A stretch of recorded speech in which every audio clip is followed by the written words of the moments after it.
शेतकऱ्यांच्या प्रश्नावर सरकार सकारात्मक, आम्ही चर्चेचं निमंत्रण दिलंय, चर्चा करावी, लोकांना त्रास होईल असं करू नका, बच्चू कडूंच्या आंदोलनानंतर मुख्यमंत्री फडणवीसांचं आवाहन। शेतकरी कर्जमाफीसाठीच्या आंदोलनावर बच्चू कडू ठाम, काही आंदोलक रेल्वे ट्रॅकवर उतरले तर रेल रोको करू नये, बच्चू कडूंचं आंदोलकांना आवाहन। सरकारच्या 2 प्रतिनिधींसोबत 4 वाजता बच्चू कडूंची बैठक। बावनकुळे आणि गिरीश महाजनांसोबत बच्चू कडूंचा फोनवरून संवाद, चर्चेसाठी नागपुरात या, बच्चू कडूंची बावनकुळेंसह महाजनांकडे मागणी। चर्चेसाठी सरकारची दारं खुली, बच्चू कडूंनी मुंबईला उच्चस्तरीय बैठकीला यावं, शेतकरी हिताचे निर्णय करायचे असतील तर बैठकीला या, बावनकुळेंची प्रतिक्रिया। बच्चू कडू आणि मुख्यमंत्र्यांमध्ये उद्या चर्चा होण्याची शक्यता, सरकार आणि कडू चर्चेसाठी तयार, कडूंच्या काही मागण्यांवर सरकार सकारात्मक। बच्चू कडूंना अर्बन नक्षलवादी ठरवणं सुरू आहे, बावनकुळेंची मालमत्ता विकली तरी शेतकऱ्यांची कर्जमाफी होईल, 2 दिवसात बावनकुळेंच्या भ्रष्टाचाराची प्रकरणं बाहेर काढणार, संजय राऊतांची टीका। राऊतांना माझं खुलं आव्हान, भ्रष्टाचार काढा, माझी मालमत्ता विकून कर्जमाफी करून दाखवा, राऊतांच्या आरोपानंतर बावनकुळेंचं प्रत्युत्तर।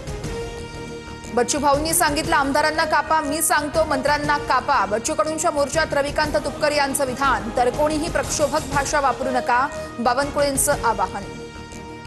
पंतप्रधान मोदी आज मुंबई दौऱ्यावर, इंडिया मॅरिटाईम लीडर्स कॉन्क्लेव्ह मध्ये सहभागी होणार, दुपारी 4 वाजता मोदींचं जनतेला संबोधन। देशभरात जैन समाजाचं 1 दिवसीय उपोषण, मुख्यमंत्री न्यायप्रिय आहेत, ते आम्हाला न्याय देतील, व्यवहाराचं रद्द झाल्याचं लेखी आश्वासन मिळेपर्यंत आंदोलन सुरूच राहणार, जैन मुनींचा इशारा। एकनाथ शिंदे वरिष्ठ पातळीवरती वाद मिटवणार, पुण्यातील भाजप शिवसेना वादावर शिंदे चर्चा करणार, रवींद्र धंगेकरांची माहिती। जैन बोर्डिंग जमीन प्रकरणामध्ये व्यवहार रद्द करण्यासाठी जैन ट्रस्टचा अर्ज, जैन बोर्डिंग ट्रस्ट 233 कोटी रुपये गोखले बिल्डरला परत करणार। रवींद्र धंगेकरांच्या रडारवर आता पुण्यातील भाजप आमदार हेमंत रासने, लोकमान्य नगरमधील स्वयंपुनर्विकास प्रकल्पावर स्टे आणल्याचा आरोप, लक्ष घालून रहिवाशांना न्याय द्या, धंगेकरांचं मुख्यमंत्र्यांना पत्र। लोकमान्य नगरमधील प्रकल्पाला विरोध नाही, मात्र प्रकल्प एकल न होता तो एकात्मिक व्हावा हीच भूमिका, आमदार हेमंत रासनेंकडून स्पष्ट। लोकशाहीत मत आणि विरोध व्यक्त करण्याचे सर्वांना स्वातंत्र्य, मात्र आजच्या सत्ताधाऱ्यांना ते मान्य नाहीये, शिवविधी दर्पणच्या अंकात उद्धव ठाकरेंचा लेख। महापालिका निवडणुकीसाठी शिवसेना 2017 साली जिंकलेल्या 84 जागांसाठी आग्रही, सध्या 50 ते 60 माजी नगरसेवक शिंदेंच्या शिवसेनेसोबत। सोलापूरमध्ये भाजपला यावेळेस भाजपचा राष्ट्रवादीला मोठा धक्का, राष्ट्रवादीचे माजी आमदार राजन पाटील आणि यशवंत माने भाजपात, तर विरोधामुळे दिलीप मानेंचा पक्षप्रवेश वेटिंगवर।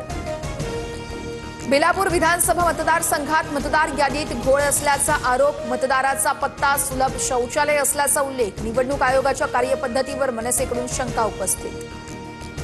1 नोव्हेंबरच्या सत्याच्या मोर्चासाठी मनसेची जय्यत तयारी, ठाकरेंच्या सेनेनंतर उद्या मनसेकडून देखील प्रेझेंटेशन केलं जाणार, प्रेझेंटेशन सोबत राज ठाकरे लाव रे तो व्हिडिओ दाखवत पोलखोल करणार।